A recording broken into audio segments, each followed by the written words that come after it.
Since Repair Clinic encourages you to perform this repair safely, a warning icon will appear when you should use caution.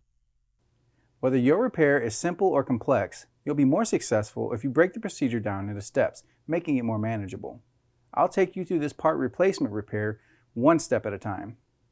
To replace the glass shelf in this LG refrigerator, extend out the crisper drawer, push up underneath the glass shelf, and pull the shelf out.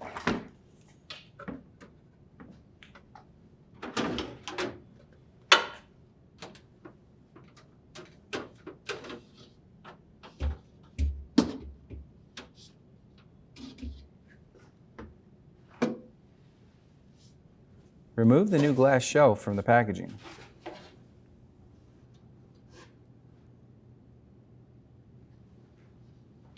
Insert the glass shelf horizontally and shut the crisper drawer.